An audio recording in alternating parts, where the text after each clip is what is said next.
5 ways to increase penetration in your setup before this hunting season. Let's get right into it. Number 1, thinner diameter arrows penetrate better. It's just a fact. And it's as simple as this. Thinner arrow packs the same amount of carbon, the same amount of weight into a smaller tube. It's a more dense tube. It's actually stronger. Thinner arrows of the same GPI than thicker ones are actually stronger for that reason. But what it comes down to is that a thinner arrow has less surface area. So when that thinner arrow is going through an animal, there's literally less arrow making contact with flesh. Less surface area means less friction, means greater penetration.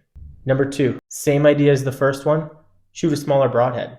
Go take a big 2 or 3 inch expandable broadhead and then go take a 1 inch fixed blade, like a tooth of the arrow, for example. On the same arrow, shoot them into a brand new target and you will be blown away by how much deeper the smaller broadhead penetrates. It's the same reason as number 1. Less surface area, less friction, greater penetration. There's just less resistance. It's just science. It's just physics. It's just how it works. Now, a lot of people believe, well, I don't want to shoot a smaller broadhead because it's less cutting diameter. Well, yes, but if you have a smaller broadhead that goes further into an animal or all the way through an animal versus a wider broadhead that doesn't go all the way through or not as deep into an animal, that smaller broadhead has likely done more cutting just on a different axis.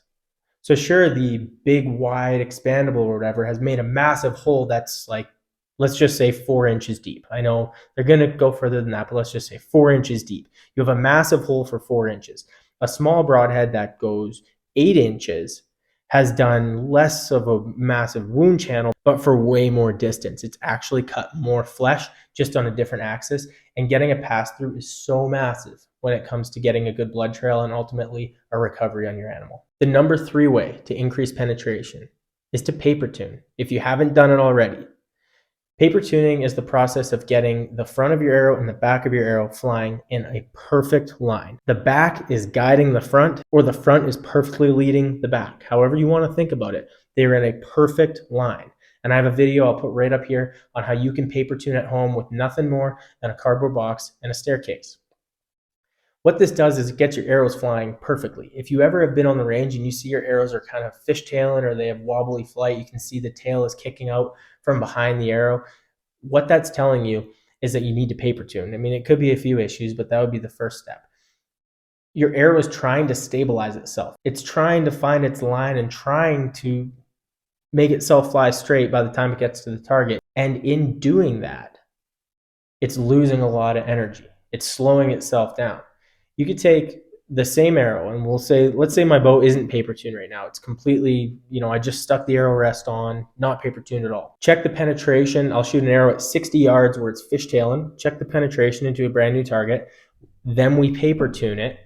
That arrow is flying perfectly. Same arrow, same brand new target. It will penetrate deeper and hit straighter. Think about it like this. If you shoot an arrow that is flying wobbly through the air and it makes contact with a target at an angle, well, the momentum of the arrow wants to be going straight, but your arrow is pointing off to the side. This is an exaggeration, of course, but this is reality on an exaggerated scale. Do you think your arrow is going to do better going through the animal with all of its momentum working, with the arrow moving forward in a perfectly straight line, or with the momentum moving forward but the arrow is now off to an angle?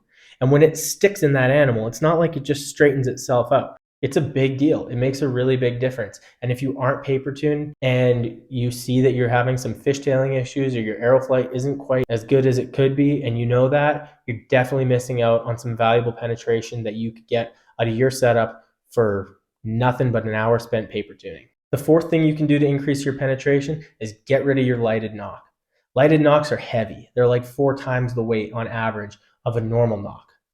What that does is it reduces your FOC. It takes the balancing point of your arrow and moves it back towards the back of the arrow, which effectively reduces the momentum your arrow is able to push through an animal.